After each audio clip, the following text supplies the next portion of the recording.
The premise for The Last of Us, both the video game as well as the HBO hit series, it centers around the survival of two people who are navigating a post-apocalyptic wasteland after a mutated fungus infected most of the world's population and basically turned them into infected, mindless zombies. Now, at first glance, it appears just like any other interesting take on the zombie genre. But believe it or not, the game is actually based on a real-life genus of fungus called Cordyceps, which survive by infecting insects, hijacking their immune systems, and turning them into vessels that the fungus then controls, sort of like a Japanese anime mech suit. The fungus parasite, it then guides the insect's body to a desirable location where they can then spread to other hosts.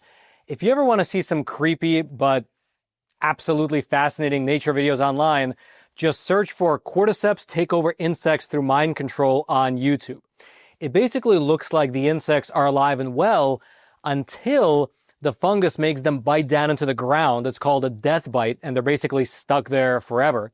And then a giant parasite sprouts out their back, sucks the life out of them, blooms itself, and releases thousands of spores in order to infect more insects.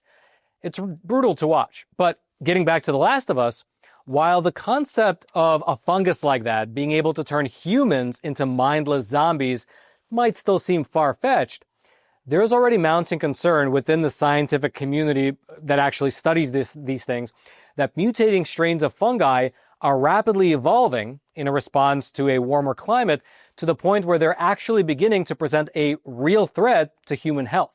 And along that line, over the past several years, you've had several genuses of fungi, or rather, thinking back to biology class, several genera of fungi, because genera is the plural of the word genus. Several genera of fungi that have never been a problem before for human health are suddenly now able to infect humans. Now, it is not to the point where the fungus is mind controlling people and then popping out their backs, but it is a step in that direction. And so today, let's go through the current state of pathogenic fungi, right after you take a quick moment to smash those like and subscribe buttons so this video can reach ever more people via the YouTube algorithm. Now, getting back to the fungi, to start with, until very recently, it was believed that we as humans were relatively immune from serious fungal infections because our core body temperatures were just too hot. At 98 degrees Fahrenheit, they were too hot for most fungal strains to survive. If some form of fungal spore did manage to infiltrate the human body, the temperature of our bodies typically would kill off the fungi, and then our immune system would be mobilized to remove it. To that effect, here is Dr. George Thompson. He is a professor of infectious diseases over at UC Davis. Here's him explaining the general process. A lot of different fungi really have a particular thermal barrier, a temperature that they like to grow at. And some people think that our human body temperature has evolved specifically because of fungi, and we're just too warm for the vast majority of fungi to grow. But despite those reassuring claims, Dr. Thompson then went on to describe how a warming climate is causing fungi to adapt and to thrive at higher and higher temperatures. This is then leading to species of fungi that up until now have never been a problem, but suddenly they're popping up and able to actually infect human bodies. And much like with COVID, it's people who are immunocompromised, meaning those who already have some form of a weakened immune system, that are being targeted the worst. All right, just to pause here for a super quick moment, I'd like to introduce our sponsor and my own personal gold dealer, American Hartford Gold. Now, as soon as the latest round of tariffs hit, almost immediately, the stock market hit some serious waves, we could say. It became super turbulent, very volatile, and of course, these conditions don't just affect Wall Street. They affect all of us with our investments and our retirement accounts. That's why I want to introduce a company that I trust and I use myself to help secure my own savings, American Hartford Gold. They specialize in helping Americans move their assets into something tangible, something you can actually hold, physical gold and physical silver. Two precious metals that help me sleep better at night, knowing that I have a hedge against all those brilliant decisions being made over in Washington. Now, they have an A+ rating with the Better Business Bureau, they have thousands of 5-star reviews, and they make the whole buying process super simple. Your metals can be shipped directly to your doorstep, or you can transfer your current retirement account to a tax-advantaged gold IRA. And the best part is that right now, American Hartford Gold is offering an exclusive buy one, get one deal for my viewers. When you call them and mention my name, Roman, for every 1 ounce of gold that you purchase, you can get 1 ounce of free silver. And so take advantage of this special offer. Either call 866-242-2352 or simply text Roman to 65532. That's again, 866-242-2352 or text Roman to 65532. I'll also throw their information. It'll be down in the description box below. Let me give you a breakdown of the two most prevalent genera of fungi making the jump to humans. The first is called Candida auris. First discovered back in the year 2009, Candida auris is a type of yeast that can easily spread among patients in healthcare facilities and cause severe illness, especially for those who are already immunocompromised. It can cause a variety of problems, ranging from superficial skin infections to even more severe life-threatening infections, such as in a person's bloodstream. And then, compounding the problem is also the fact that, for one, Candida auris is very hard to get rid of on surfaces. It's highly resistant to cleaning and decontamination procedures. And then secondly, working alongside the first problem, it's very hard to detect on an actual person until the fungus actually takes hold and the symptoms begin to manifest. Meaning, people can have Candida auris on their skin without presenting any outward symptoms. People in healthcare, they refer to this process as colonization. People who are colonized can spread Candida auris onto surfaces and objects around them, as well as to other patients in a healthcare facility without even knowing that they have the fungus themselves. And this is why it's spreading so quick. In March of 2023, the CDC put out this national bulletin naming Candida auris as an emerging health threat. This was due to two factors. Firstly, its resistance to antifungal treatments, and then secondly, the fact that it was spreading at an alarming rate in U.S. healthcare facilities. And by spreading, they meant both in terms of the raw number of cases as well as the geographical areas that it was actually being found at. In terms of the raw numbers, the CDC found that over the prior 2 years, there were triple the number of cases that were resistant to the most common types of antifungal medicine. You can see the graph up on your screen right there, and it shows the fungus infections growing in an exponential manner. Also, Candida auris was beginning to be found in a lot more locations. By 2021, you had 17 states identify their first ever human Candida auris cases. But by 2025, last year, new cases were found in over 30 different states, with the bulk of the cases coming from California, Nevada, Florida, New York, as well as Illinois. Furthermore, despite having only been discovered 17 short years ago, Candida auris is already resistant to antifungal medications. This fact, it's leading some researchers in this general field to warn against a possible future fungal pandemic. Now, one such researcher is Dr. Arturo Casadevil. He is the chair of the microbiology and immunology branch at Johns Hopkins Bloomberg School of Public Health. He is also the author of the book, What If Fungi Win? Quote, humans and fungi share nearly 50% of the same DNA. Because we're related, designing drugs to combat the varieties that attack us is a challenge. Meanwhile, in an ever hotter, wetter world, fungi may be finding new ways to thrive, queuing up global outbreak potentials for which no vaccine and woefully few medications exist. Some fungi are already beginning to resist treatment. Among other life forms, like bats, amphibians, and essential crops, are also increasingly threatened by these pathogens. Now, Dr. Casadevil's work, I hope I'm pronouncing his name right, it focuses on studying natural defense mechanisms against fungi, how fungi cause disease, as well as the development of antibody-based therapies. And just about 4 months ago, he appeared on the Big Brains podcast, speaking specifically about Candida auris.